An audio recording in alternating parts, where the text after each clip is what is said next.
In Millstone, North Carolina, River Street hugged the water, and old mill walls caught the late sun. The town had spent years cleaning up the riverfront.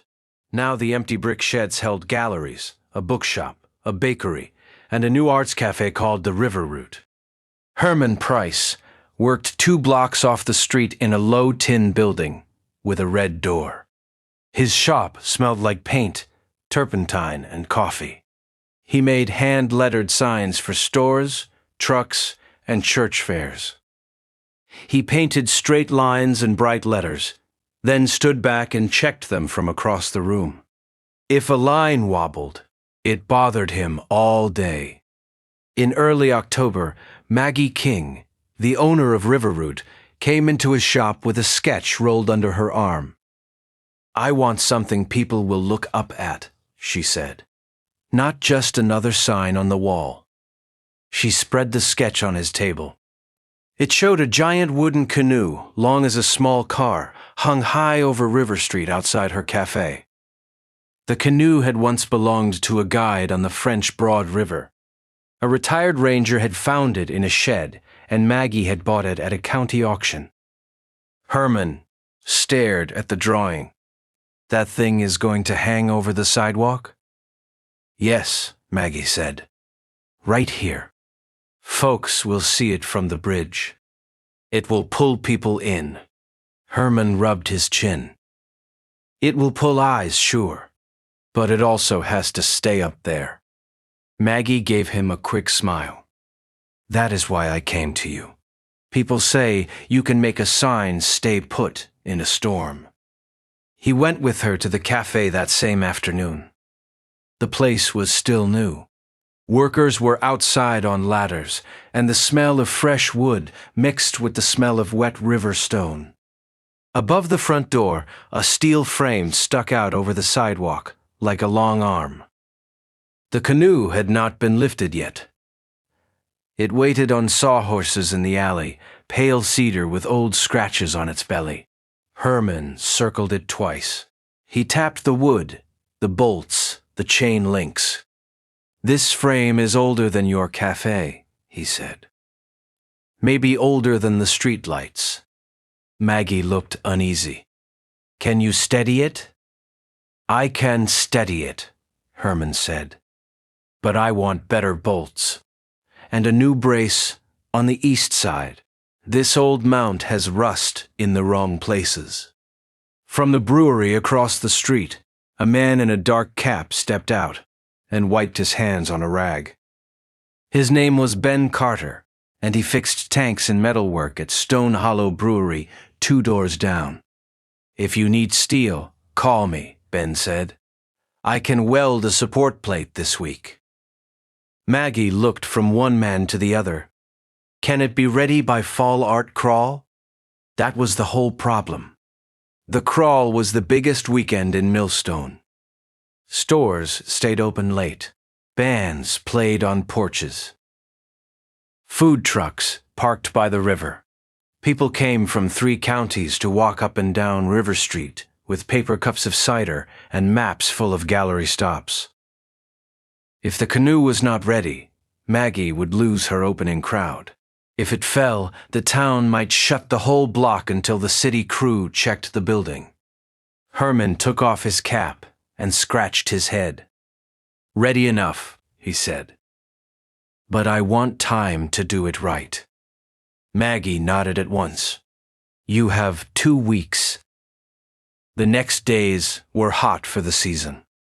Herman painted the cafe sign first, black letters on a pale blue board. Then he helped Ben bolt new steel plates to the hidden frame. They worked on a tall scaffold, with the river breeze in their faces.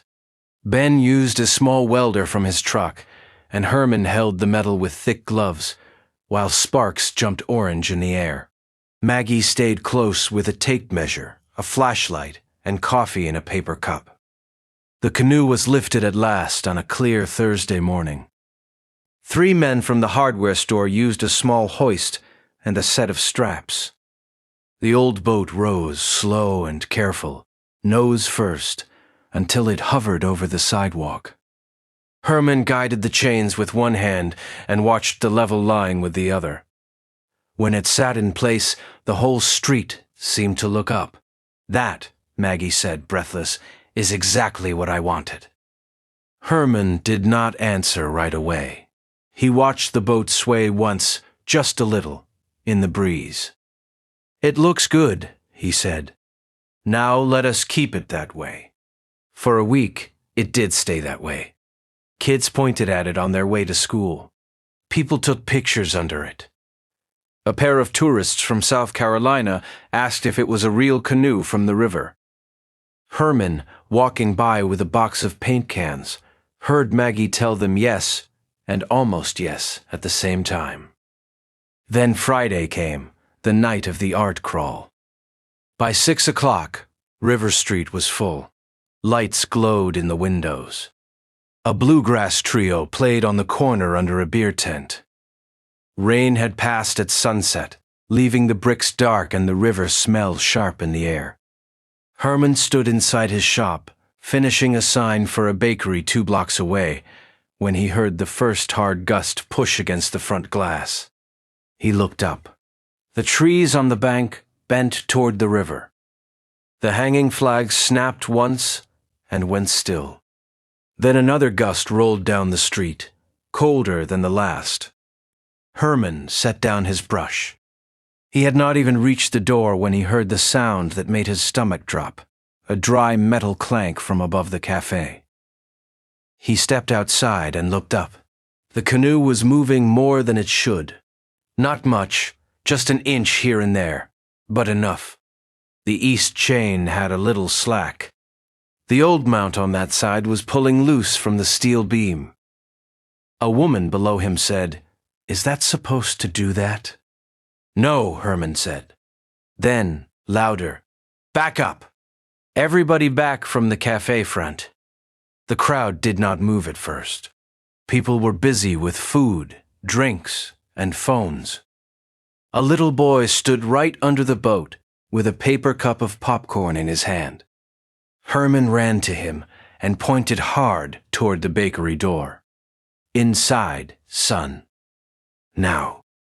The boy's mother grabbed him and pulled him through the doorway, just as the canoe gave a deeper groan. Maggie came out of the cafe with a tray of cups in both hands. She saw Herman's face and knew at once something was wrong. "The east side is slipping," he said. "Get people out from under it. All of them." "Ben!" she shouted across the street. Ben Carter was already coming out of the brewery with his cap on and his welding gloves in hand. He had heard the clank. He looked up once, then broke into a run. "Move the tables." Maggie yelled to her staff. "Clear the whole front." The street began to open in a rush of feet and voices.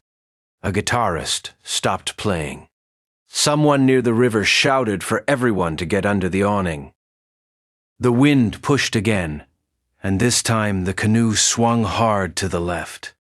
Herman saw the problem in one quick look. One old lag bolt had pulled nearly halfway out of the beam. The mount was not just loose. It was failing. "Ben," he shouted, "bring the strap."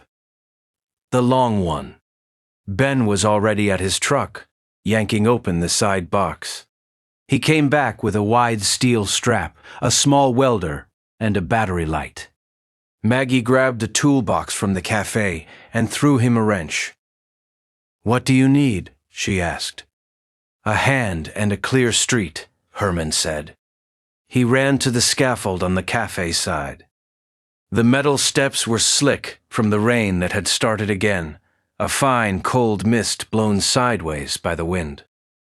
He put one boot on the first rung, then another. The scaffold shook under him. He looked up at the canoe. It hung above the sidewalk like a big dark fish, pale on one side where the lights caught it, shadow on the other. Another gust hit. The boat rocked. The loose chain scraped the beam with a sound like a nail across a pan. "Herman," Maggie called from below. "Wait for Ben." "If I wait, it drops," he yelled back. He climbed faster. By the second level, the rain had found the cuffs of his shirt. Water ran down the rail and into his gloves. He could hear the crowd now, not close but still there, a worried hum from the open side of the street. Ben had dragged a folding table under the awning and set the welder on it.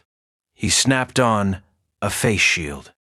Maggie stood beside him with the strap, ready to feed it up when Herman asked.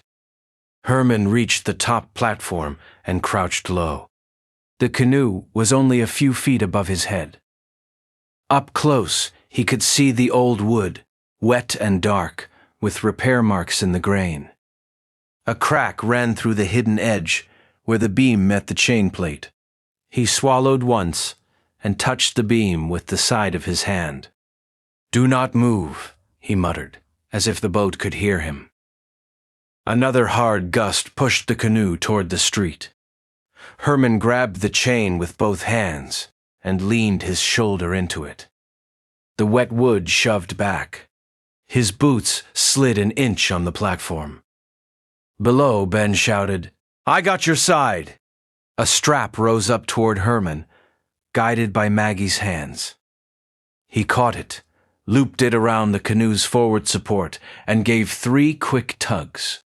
Maggie braced the base of the scaffold with one foot and held the extra slack so it would not whip loose in the wind. "Left side!" Herman yelled. "Feed it through the lower ring." Ben raised the welder, turned his face away from the rain, and worked fast under the awning. Bright white sparks flashed against the dark street. He had clamped a new steel plate to the old frame.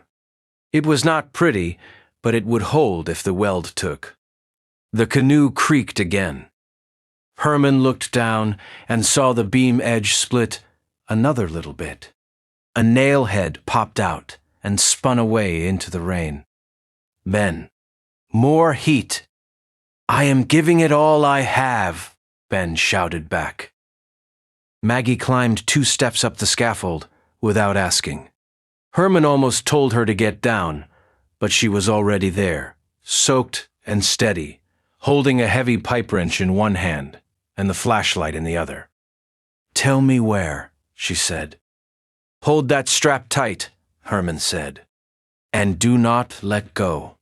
He took the wrench from her, fitted over the last good bolt, and pushed with all his weight. The bolt squealed, turned, and bit into the new plate.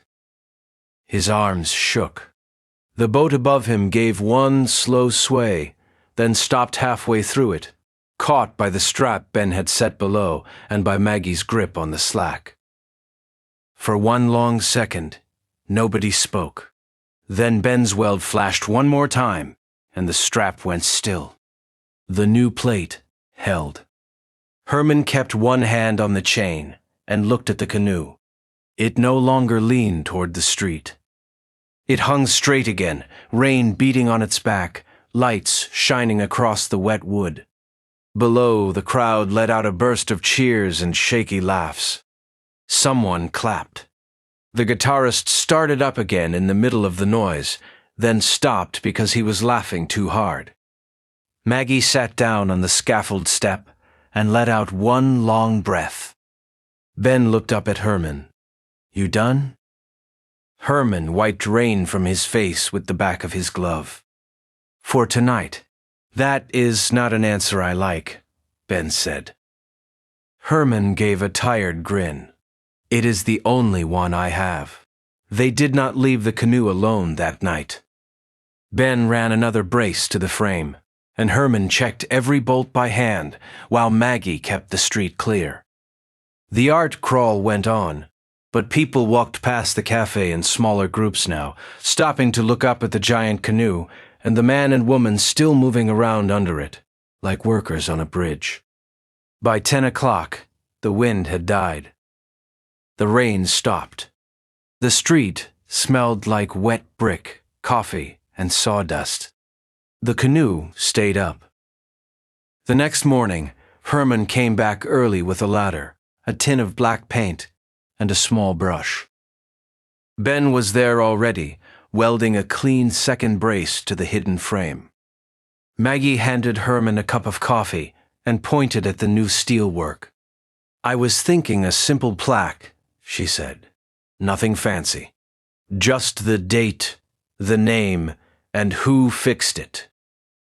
Herman looked at the canoe, now bright in the morning sun. "You are asking me to name it?" "I am asking you to keep the town from forgetting what it is," she said. So he climbed the ladder one more time and painted a small board that would hang under the canoe. He used plain, strong letters, the kind people could read from the sidewalk across the street.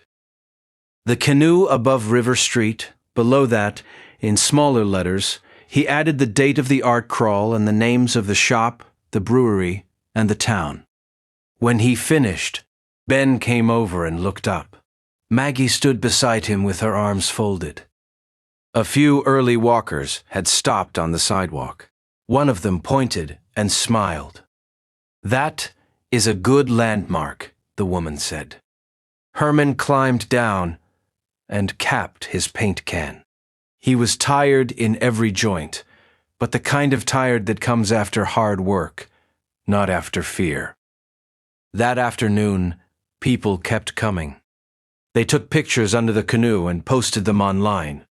A man in a river guide jacket told his wife they should meet there next Friday. A little boy ran under it and shouted, "Look up!"